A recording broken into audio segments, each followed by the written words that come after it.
Hi, I'm Jonathan from the Crankshaft Journal, and like many of you, I'm just looking for ways to keep my sanity during the isolation of COVID-19. And if there's any good news in this, it may be that having a project or a hobby is a big help. And if you've been searching for an excuse to jump into a vintage motorcycle project, uh, this might be the time. This could be exactly the excuse you've been looking for. And isn't everyone looking for that excuse? Anyway, I want to show an old bike that I got back on the road recently because I think it sums up not only what you might be getting into with a project like this, but what you can hope to get out of it, maybe expect to get out of it. And that's what really matters, because I think working on old motorcycles has rewards and benefits that far outweigh the risks. But of course, that's just my opinion, so we'll see what you think. Let's take a look. This old deer is a 1970 Honda CL350, part of a family of 350cc motorcycles that were on the market from 1968 through 1973 and included the CB350, a classic standard road bike, and the SL350, the company's first big off-road machine. Honda pitched the CL as somewhere in between, like a dual sport, but it's largely the same bike as the CB except for a few details, like a bigger front wheel, differently shaped fuel tank, and of course, the high-mounted exhaust pipes that help it stand out. That's called the Scrambler look, and it's seriously back in fashion today, and you might ask Triumph about that. Let's get right out front with the fact that these bikes' engines were really just 326 cubic centimeters. I guess CL326 just doesn't have the same ring. The CL's extended family covers a long run of Honda twin-cylinder models ranging from the C70 Dream of the 1950s to the 1981 CB400T Hawk. Honda sold more than 600,000 350s, way more than the larger, more famous, and more desirable four-cylinder CB750. How does that translate today? Well, 350s are easier to find, cheaper to buy, and less intimidating to maintain, repair, and ride. They make a nice entree to the world of vintage bikes. And let's not forget Yamaha, Suzuki, Kawasaki, and other brands, whose old bikes are just as appealing and are worth a look. Speaking of riding, how does this thing perform on the road? What's it like to live with a decades-old motorcycle? To really use it as regular transportation, to go places? Try to answer that question, maybe force yourself to do it, before committing to old machines like this, because they're not for everyone. It isn't as if they're just like new bikes, only a bit older. Not even close. When I ride this Honda, I feel all the shortcomings of its engine, suspension, and wow, those cable-operated drum brakes, man, it isn't just 50-year-old technology, it's old tech that's been aging for 50 years.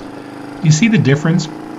Things are coming apart. All those seasons of riding or sitting in dank garages or out in the rain bring all sorts of wear and decomposition.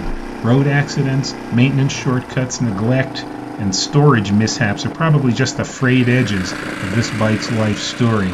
So it's hard to know how much it has left to give. If that sounds just a bit too grim, hold on, don't fret. There's good news as well. Riding a vintage motorcycle, especially one that you work on, can be one of the most satisfying and thrilling experiences you can have on the road. We'll talk another time about the joy and agony of tracking down the right old motorcycle and the importance of finding a good match. For now, just remember, you have to be patient and willing to shop around, sometimes for months. When you do find the right one and fix it up the way you want it and go for long rides on your favorite roads, like the sweet stretch we're on now, you'll notice differences in how the engine sounds and feels, the way the bike handles, and the amount of feedback you get from the road compared with a new bike. It's raw. Even if the ancient model is the first motorcycle you've ever ridden, I think you'll still sense its oldness in a nice, engaging way. The suspensions on some old bikes from the 1960s and 70s will convince you that you're feeling every bump right down to the texture of the pavement. Sometimes more than you'd like, but that tactile exchange is a window into motorcycling's past, how the state-of-the-art looked 40, 50, or 60 years ago. It also allows a level of intimacy often missing in newer bikes, many of which seem to insulate us from the road instead of really putting us in touch with it. Besides, you'll probably forget about the rough ride or just come to love it while dashing on a twisting back road without stop signs or traffic lights to slow you down. That's when you reap the rewards of riding vintage machinery. The bike may demand more of your concentration, skill, and at times your courage.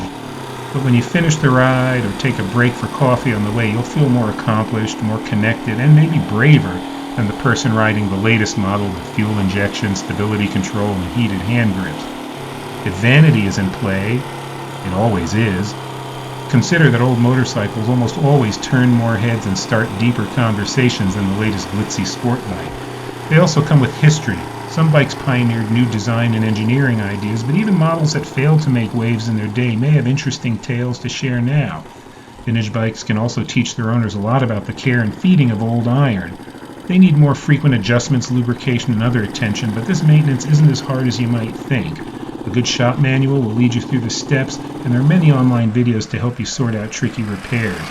As you complete more work on your old machine, you'll become acquainted with its workings and eventually build the skill and confidence to keep the whole thing running without much outside help. While the thought of being stranded with a conked-out motorcycle may be terrifying, there are few experiences that match the triumph of reviving a dead bike on the side of the road, firing it up, and riding it home.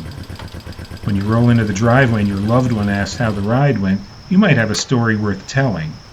Maybe over a glass of scotch. Make sure you put the bike to bed first, though. You can read more about this Honda and other bikes at crankshaftjournal.com.